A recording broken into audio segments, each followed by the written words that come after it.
сегодня я хочу вас познакомить с шикарнейшим растением. Вы можете в этом и сами, в принципе, убедиться. Я немножко оставлю интригу, не буду называть его сразу в начале видео. Я еще подготовил вам огромный список из сортов этого же растения, но в разных интерпретациях. То есть оно имеет у нас окраску и красную, и золотистую, и различных оттенков бежевого и белого.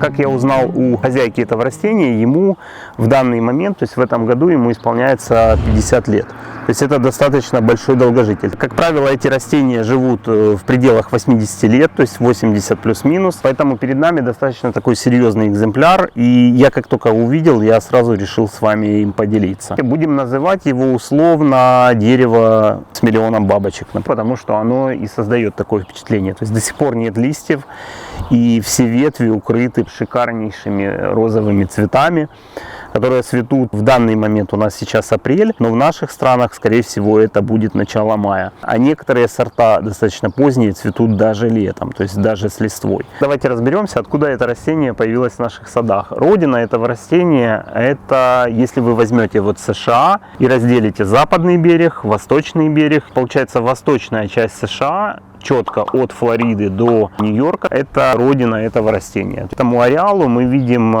что это растение произрастает достаточно в широкой климатической зоне. Соответственно, зона морозостойкости для этого растения от плюс 40 градусов до минус 30. По зоне морозостойкости, если иметь именно зону в виду, то это от 9 зоны до 5 зоны. И в наших странах прекрасно оно себя чувствует. Я был свидетелем, что это растение выдерживало минус 28 градусов Цельсия в течение недели и, как можете видеть, прекрасно себя чувствует. Поэтому все, что касается морозостойкости, с ним все в порядке. Что касается условий полива, отношения к воде, это растение не любит близкого залегания грунтовых вод, поэтому где-то на болоте его сажать не получится, оно достаточно быстро погибнет, но достаточно хорошо относится к увлажнению, то есть если вы будете поливать, оно будет отзываться и достаточно радовать вас хорошим сильным ростом. Что касается почвы, на почвах растет разных, достаточно нетребовательно.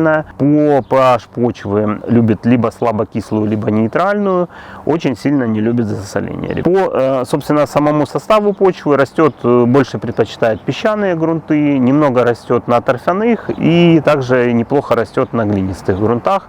Поэтому тоже достаточно широкий диапазон. Что касается выбора места, у нас здесь немножко другое. Видите, то же самое растение, только немного другой сорт. Дерево это прекрасно растет на солнечных местах. То есть оно, конечно, может расти и в подлеске, но предпочитает более солнечные места. И на солнечных местах оно более отзывчиво, более хорошо себя ведет, лучше цветет и лучше растет. Что касается воды, еще чуть не забыл, очень сильно не любит полива по листве. То есть дерево к увлажнению относится хорошо, но категорически не любит полива по листве, так как от этого страдает антракнозом и мучнистой росой. Поэтому полив только в прикорневой, то есть капельный по кроне желательно не поливать. Особенно когда растение маленькое, оно достаточно сильно подвержено. Какие отношения с удобрениями у этого растения?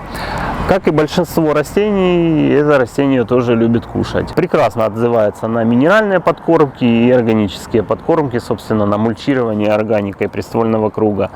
Но есть небольшая особенность. Из-за такого усиленного роста, скажем, в начале и во второй половине лета достаточно плохо растет это растение, готовится уже к следующему сезону, поэтому подкормки следует вносить первую подкормку в апреле месяце и вторую конец мая или начало июня. Вторая половина лета или осень уже достаточно неэффективные, потому как растение достаточно слабо растет в этот период и в принципе это будет зря трата денег. Растение очень неприхотливое, поэтому достаточно 1-2 подкормок в начале сезона. Немного хотелось бы сказать о том, где можно, собственно, использовать это растение. Как можете видеть, здесь городская территория, то есть, соответственно, на городской территории отлично и выгодно смотрится. Здесь не нужен какой-то особый уход. Прекрасное растение выглядит, прекрасно цветет. В ландшафтах также можно использовать в каких-то акцентных композициях, то есть это где-то на входе, как акцентное растение. Также можно в одиночных посадках, то есть прекрасно смотрится дерево на газоне, отдельно стоящее, очень медленно растущее растение, соответственно, можно использовать также в маленьких садах, потому как не нужно контролировать его рост, и вы не будете переживать за то, что это вырастет в огромное какое-то растение. А также прекрасно еще можно использовать в японских садах, так как это растение классно подходит под формирование в стиле ниваки. Так как здесь, конечно, на этом растении не очень видно, но если вы формируете слои, то они просто идеально подходят под слои ниваки. Можно использовать в смешанных посадках с древесными породами. Например, более высокорастущими деревьями, естественно, располагая вот это растение на переднем плане. Я уверен, что в миксах это будет растение просто прекрасно смотреться. Однако оно всегда должно находиться на переднем плане, так как оно не очень быстро растущее. Немножко скажем о недостатках этого растения. Один из недостатков и немаловажных недостатков — это растение подвержено антракнозу, мучнистой росе. Этот недостаток проявляется, как правило, уже ближе к осени, когда дерево готовится к зимней спячке. И осенью погода портится, как вы все знаете, более дождливая, больше влажности. Поэтому это, в принципе, не такой уж и большой недостаток, потому как это достаточно быстротечно. Еще один немаловажный недостаток, о котором стоит упомянуть: листья растения слегка опушены. Они имеют маленькие шипики, которые не видно невооруженным глазом, и при прикосновении кожи некоторых людей могут вызывать аллергические реакции. Поэтому будьте осторожны с этим растением. Если у вас есть такая реакция, конечно, лучше его не сажать. Но не стоит просто трогать листья, лучше им любоваться. Не так страшно, как кажется. Также есть еще один небольшой недостаток. Это растение в молодом возрасте, когда только вы высадили, имеет очень слабую кору. Поэтому, если оно растет на газоне, то необходим приствольный круг обязательно. Иначе при покосе газона вы можете газонокосилкой либо мотокосой повредить ствол. И тогда ни о какой долговечности, ни о каких 80 годах роста не будет идти речи. Нужен приствольный круг для того, чтобы газонокосилка даже, грубо говоря, не прикасалась к растению. Кто скажет недостаток, в принципе, такая нейтральная позиция, я думаю, ко многим растениям это тоже относится. Хотел показать вам, почему это растение именно подходит для ниваки. Смотрите, у нас здесь вот веточка, и она уже, естественно, видите, вот она плоская. То есть вот здесь, если посмотреть, это плоскость уже, то есть у нас идут побеги классные, и вот оно облачко. То есть даже формировать ничего не надо. То есть надо вырезать все лишнее и оставить нужное. То есть оно само раскрывается и растет как бы плоскости. Когда дерево взрослое, вот можно посмотреть здесь, особенно с этого ракурса, если вот снять, вот здесь тоже плоскость. Вот. Вот она, плоскость полностью. Вот следующая плоскость. Поэтому это растение очень классно подходит под формировку ниваки. И представьте, у вас такое слоеное, скажем, растение, и оно вот этими слоями зацветает. Это просто бомба. Это очень красиво выглядит. Я надеюсь, что я где-то найду, вставлю сюда фотографию с ниваки из этого растения. Не обещаю, но попробую. Кстати, посмотрите, ребят, какая кора у этого растения. Она похожа на кожу крокодила. Вот такие щитки, видите? То есть это грубая такая и маленькие щитки. Все в маленьких щитках. Очень красивая кора. То есть здесь в более старом варианте она серая и более темная. Но очень фактурная, очень классная, такая необычная. Вот. Часто покрывается, как вот здесь, лишайником. Вот, так как достаточно стабильное растение, достаточно медленно растущее. Но она прям вот вся такая структурированная, вся классная. То есть тут даже декоративность в том, что и кора красивая. И иногда растение закручивается немножко по спирали. То есть можно даже видеть здесь небольшая структура, то есть сама древесина закручена немножко по спирали. Вот. На самом деле очень красивое фактурное растение. Поговорим о преимуществах этого растения. Одно из преимуществ — это медленный рост. Почему я считаю это преимуществом? Потому что можно использовать в достаточно небольших садах, на небольших территориях. Растение не очень быстро растет, соответственно, не будет занимать много места. Также неприхотливость растения. Оно очень-очень неприхотливо, то есть не требует каких-то особых навыков, каких-то особых требований не предъявляет. Может расти в городских посадках и, соответственно, расти в садах малого ухода. Следующее преимущество — это необычная кора. Очень у маленького количества растений есть вот такая вот мелкой черепичкой красивая классная кора. Также не требует растения частой обрезки. Из-за того, что, ну, вы видите, у него очень компактная форма, то есть ему не нужна какая-то особая стрижка там и так далее, то есть внимания не требуется.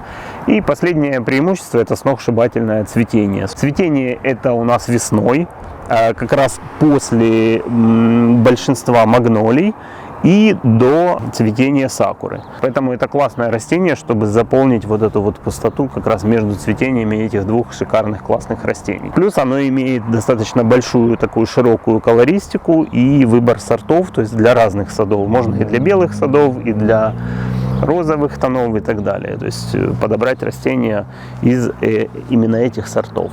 Настало время открыть интригу и назвать вам, собственно, сорт этого дерева. Это у нас дерен цветущий, Флорида, сорт рубра. Как я обещал, я подготовил список сортов с различным цветом цветов, листьев и немножко больше даже информации, устойчивость к болезням. И, собственно, я вам сейчас его назову.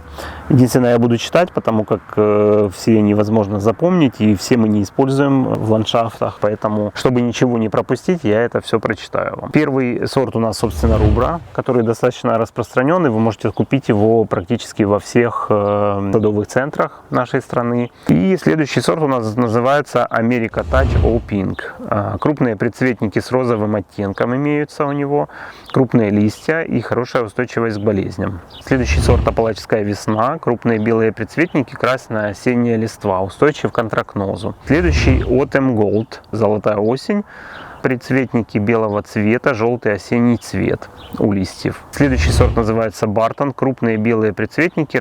Следующий сорт Bay Beauty, махровые белые предцветники, противостоит жаре, для южных регионов отлично подойдет, для южных областей с жаркой температурой. Следующий у нас Cherokee Daybreak, предцветник белого цвета, сильно рослое растение, то есть это достаточно крупное.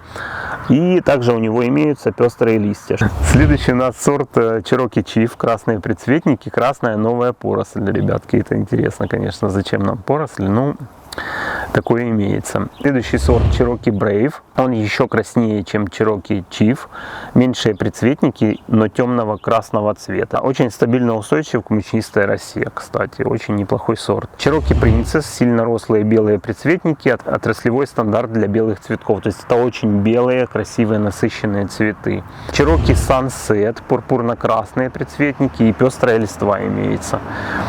Следующий сорт называется Groove Coast Pink, лучший розово-цветущий сорт Hochman's Gold, предцветники белого цвета и пестрая листва. Джинс Appalachian Snow, следующий сорт, крупные перекрывающиеся белые предцветники с зелеными цветками, очень устойчив к мучнистой росе. Следующий Currants Appalachian Blush, нежные белые предцветники с розовой каймой, некоторая устойчивость к мучнистой росе. Case Appalachian Mist, жесткие кремово-белые предцветники, красная осенняя листва, хорошая устойчивость к мучнистой росе. Еще один сорт Плена, махровые белые предцветники, это первый сорт с махровыми белыми предцветниками, устойчив к антракнозу. Еще пару сортов у нас осталось. Purple Glory, красные предцветники, пурпурная. Этот сорт с красной листвой, то есть он еще и необычный и летом. И последний сорт у нас называется Weaver White. Крупные белые цветки, крупные листья, форма канделябра. Это единственный сорт, который имеет форму канделябра, то есть это прививается на штамбе и имеет такую форму, то есть он растет вниз. Я в своей практике его не видел, хотелось бы, интересно, конечно, посмотреть. Надеюсь, вам этот видеообзор понравился об этом классном растении. Если у кого-то возникли вопросы, оставляйте их в комментариях, подписывайтесь на канал и всем до новых встреч!